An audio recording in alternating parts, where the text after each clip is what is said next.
சசிகலா அவர்களுடைய குற்றச்சாட்டு கட்சி ஆரம்பிச்சிருக்காங்க. நம்ம ஜெயிலுக்கு போகும்போது பரப்பன அக்ரஹார போகும்போது என்ன நடந்தது அப்படின்ற விஷயங்களை ஓப்பன் டாக்கா வச்சிருக்காங்க.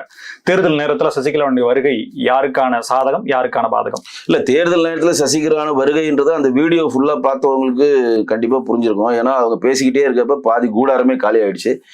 நீங்க ஒரு ஒரு உதாரணம் உங்களுக்கு சொல்றேன் கேளுங்க. பாப்புலர் அதிகார சிறையில இருந்து பாப்புலர் அக்ரஹார சிறையில இருந்து சசிகலா அவர் வராங்க. அப்ப தினகரன் அவர் கூட இருந்தாங்க. அப்ப என்ன பண்றாங்கன்னா, இவங்க பெரிய அளவுல பணத்தை முன்வைக்கிறாங்க.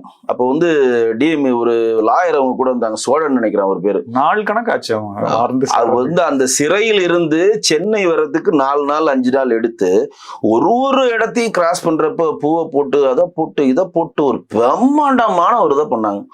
இப்படியே புஷ்ன்னு போய் பையன் போயிடுச்சு, காணாம போயிடுச்சு. ஏன் அப்படி சொல்றேன்னா, செயற்கைத்தனமா உருவாகிறது வேற.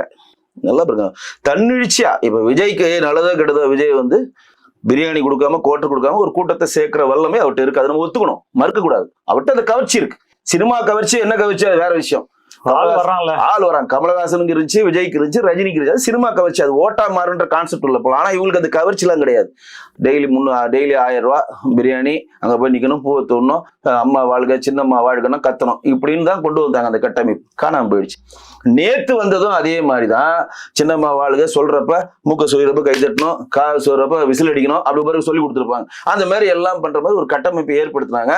அவங்க பேசிக்கிட்டே இருக்கிறாங்க, டைம் 8 ஆயிடுச்சு, எனக்கு டைம் ஆயிடுச்சு, டைம் முடிஞ்சிச்சு சொல்லி பாதி பேர் எழுச்சி போறாங்க. அவன் என்ன சொல்லிட்டு வருவான், தலைவர் எத்தனை மணிக்கு வருவான், தம்பி 6 மணிக்கு 8 மணிக்கு முடிஞ்சது, நீங்க போயிடலன்னா 8 மணிக்கு முடிஞ்சது பேட்டா குடுறா, இந்த விவேக் படத்துல சொல்றான் பாரு, டேய் பேட்டா குடுறான்ற, பேட்டா வாங்கிட்டு அதுங்க பாட்டு போதுங்க.